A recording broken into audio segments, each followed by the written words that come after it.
है, एक टर्फ का हॉकी ग्राउंड और एक फुटबॉल ग्राउंड।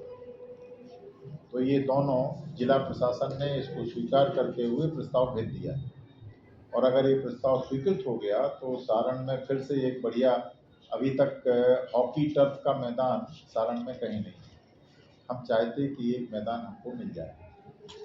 और इसी तरह से फुटबॉल एक ऐसा स्पोर्ट्स है जिसकी गतिविधियां बहुत कम देखता हूँ मैं यहाँ। तो ये दोनों बड़े स्पोर्ट्स, फिजिकल स्पोर्ट्स हैं, और स्पेशली गरीब घर के बच्चे इसको खेलते हैं, तो उन बच्चों को आगे बढ़ने का मिल सके, ये हमारा एक प्रस्ताव है।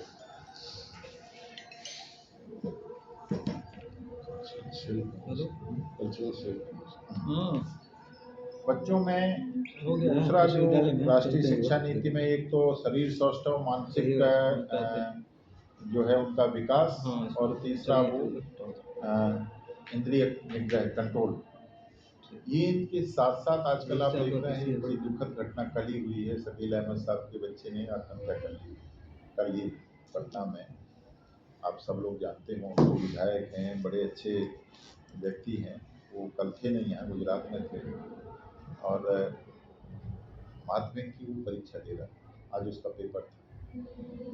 ये घटना अकेली नहीं, संभ्रांत घरों के, बड़े घरों की, जिनमें कहीं कोई प्रॉब्लम नहीं, अकेला बच्चा था।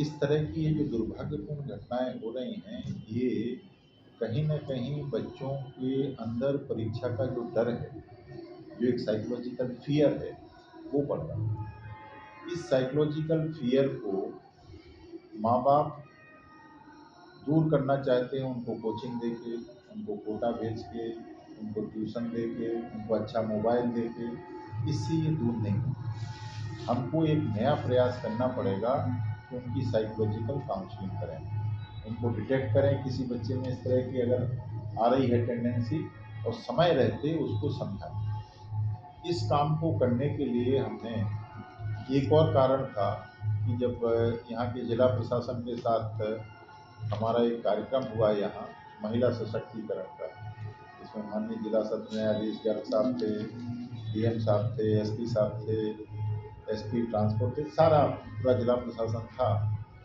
तो जो उन्होंने कहा, हमें बताया कि सर यहाँ छपरा में लड़कियों के अपहरण के प्रति माह लगभग 80 के आसपास केस हैं, और उनमें से सारी बच्चियाँ वापस भी नहीं आ पाती, लगभग 20-22 बच्चियाँ गायब हो जा रही हैं। तो ये निश्चित रूप से लड़कियों में एक भय पैदा करता है, घर से कॉलेज या घर से स्कूल जाना। इस स्थिति को बचाने के लिए आवश्यक है कि हमारे पास थाने में तो सुरक्षा है ही, थाने के अलावा भी महाविद्यालयों में, विश्वविद्यालय में उनको ऐसी जगह हो जहाँ जाके वो अपना दर्द बयान कर सके। आदमी जब दर्द नहीं बयान करता है तब इस तरह के स्टेप लेता है। तो इसके लिए हमने विश्वविद्यालय में साइकोलॉजिकल काउंसलिंग सेल की स्थापना कर दी, और हमारे साइकोलॉजी की जो नए प्रोफेसर आए हैं वो उसके इंचार्ज हैं।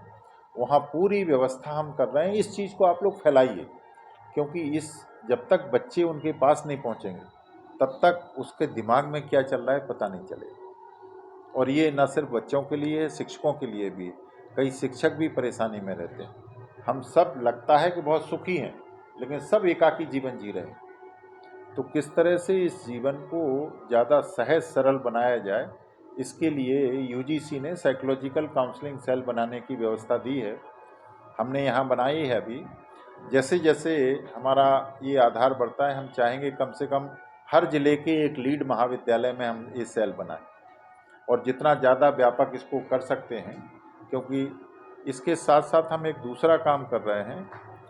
क्लिनिकल साइकोलॉजी में एक सर्टिफिकेट कोर्स अगले साल से शुरू कर रहे हैं, ताकि गांव-गांव तक तो हम नहीं पहुंचा सकते हैं इसको, और ये आवश्यकता लगभग गांव तक पहुंच गई, तो उन बच्चों को रोज़गार भी मिले और हमारी सेवा भी हो। तो क्लिनिकल साइकोलॉजी में या तो डिप्लोमा या सर्टिफिकेट हम अगले वर्ष शुरू करने का प्रयास कर रहे हैं।